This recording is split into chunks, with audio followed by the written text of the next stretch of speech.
Hello, beautiful people. My name is Emir. Please kindly subscribe to AM Media TV.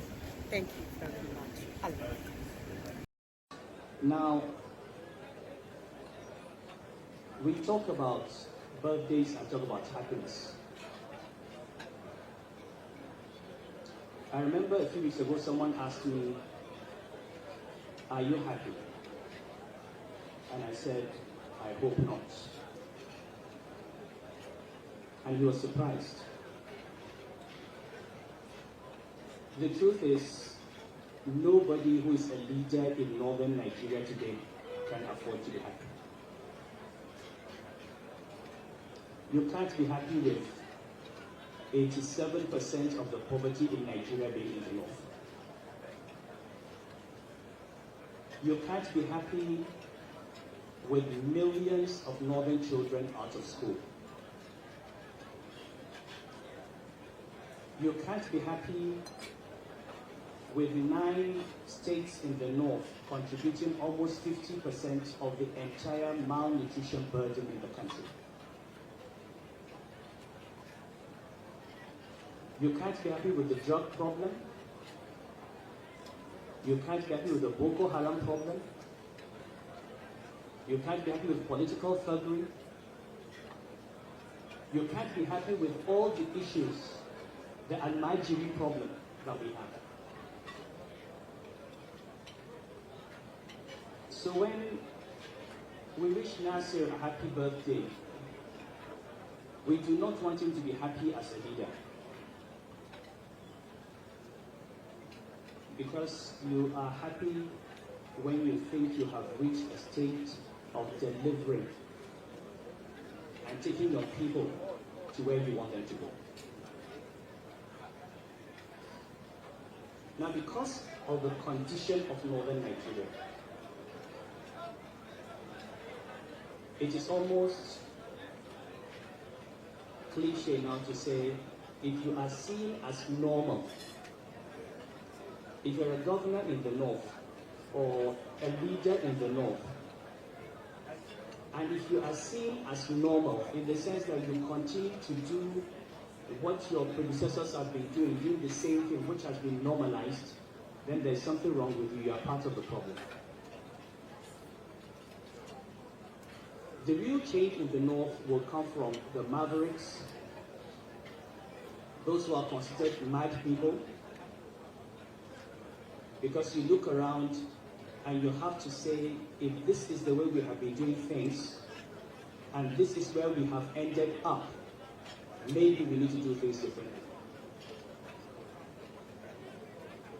If we have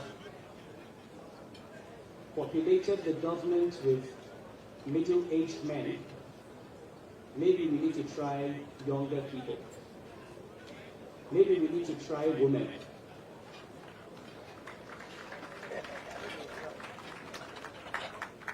If we have spent our time and our money on physical infrastructure, maybe we need to invest more in the education of our children. Maybe we need to invest more in nutrition. Maybe we need to invest more in primary health care. And the truth is, if you look at what Nasir is doing in Kaduna with 40% of his budget in education, that is the only thing that is going to save the north. And I know that when we say these things, they don't go down well. We've been saying this for 20, 30 years.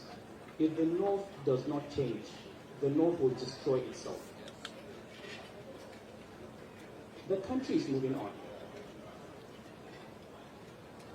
Quota system that everybody talks about must have a sunset clause.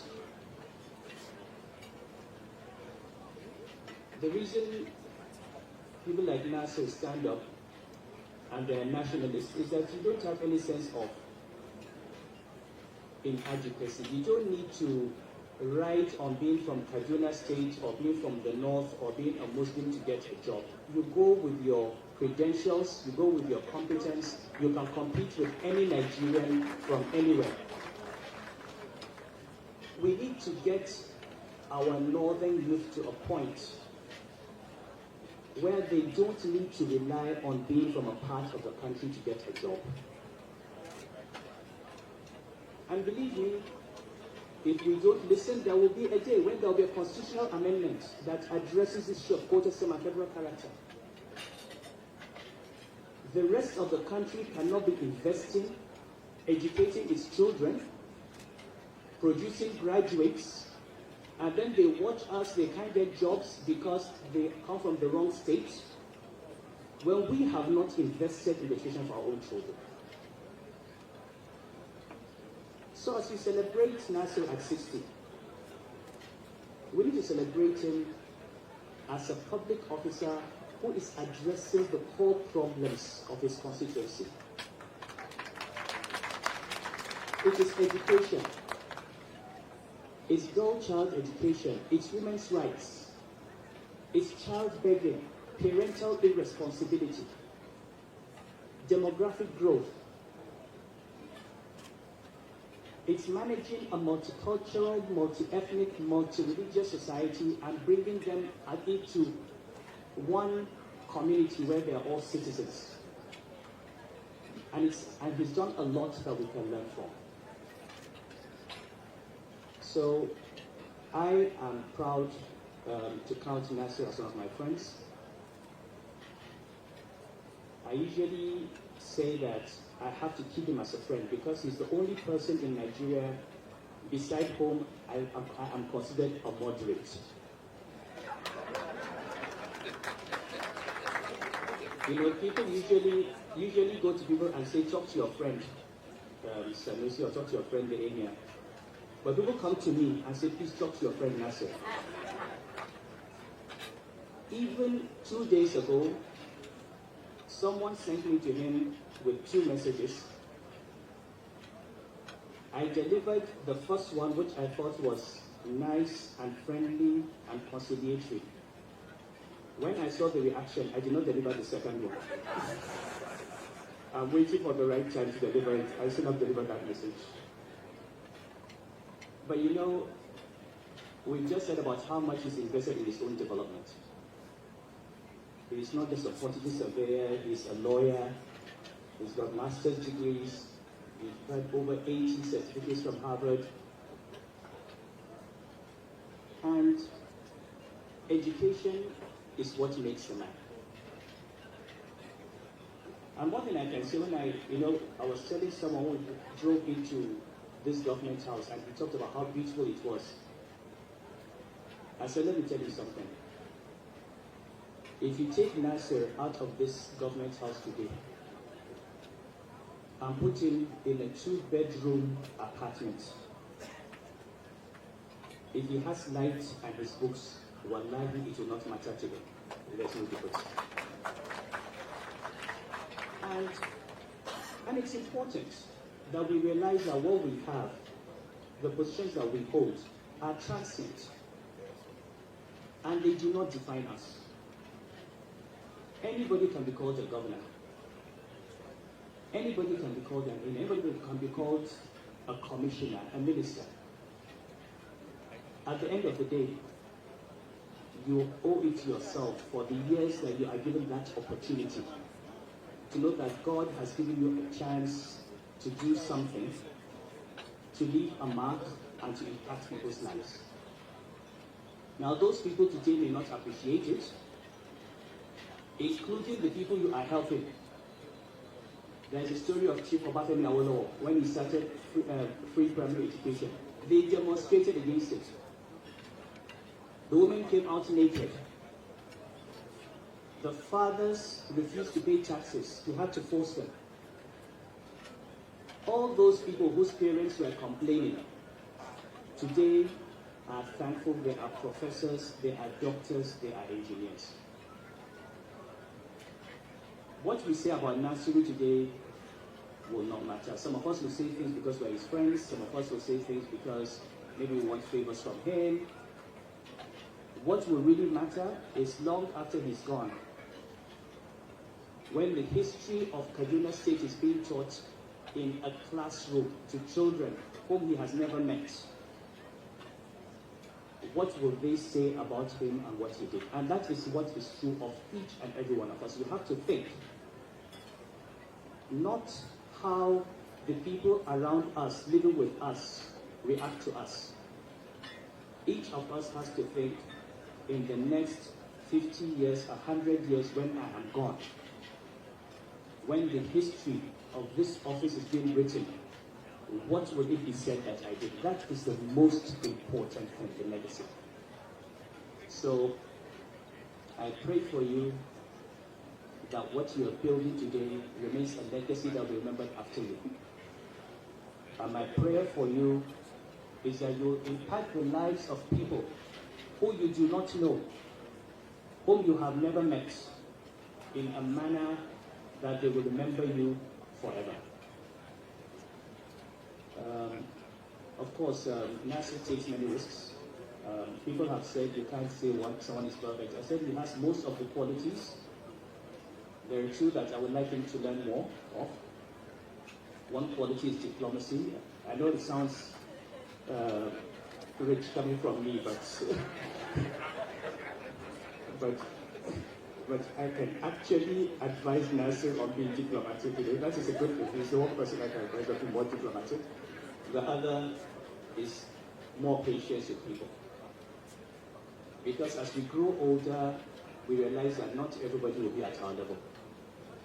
That sometimes what we see with clarity, it takes others a long time to see. And maybe it's not malice, maybe it's not bad intention, it's just that they can't see it. And so sometimes we need to slow down. A final story of, like I said, it takes risks, and he needs to take risks. When he had a problem with teachers in Kaduna State, some of his political friends came to me and said, advise your friend, he's on his first term. He should not take this risk, he can lose the election. So I said, okay, I will advise him, but I know you will not listen to this advice. I mean, I wasn't surprised, I knew what his answer would be. But I came to him, I said, Nasir, some people think you should wait until you get your second term. He said, Your Highness, if the people of Kaduna State want to vote me out because I want good education for their children, let them vote me out. You know, and that is really the attitude. People, you win an election. After you win, you should be governing for the people. You should not be in a campaign mode for 4 years. You were elected to deliver the service. If people appreciate it and vote for you, fine. If they don't, you have done your bit. The biggest risk he has taken, which I saw today, which I will be very careful about taking, is to have a documentary and have your wife talk about you. I'll be very careful about that. I don't know if you saw this documentary, but certainly if anybody offered to interview my wife, I will make sure I edited that documentary before it came out. So on that note, Nasser, you've been part of my life. Hadiza, and then I met Asia and Umi later. Your family to me, as you know. I've known you now for 44 years. Makes me feel very old. We can't remember when we met each other. We're probably going to remain friends and brothers and sisters to the rest of our lives, and I do hope that for the rest of our lives we continue to give back. As I said in your house, when someone said to me, continue sacrificing, I said, we are not sacrificing. This country has done everything for us. It gave us an education. It gave us opportunities to earn. It gave us opportunities to serve.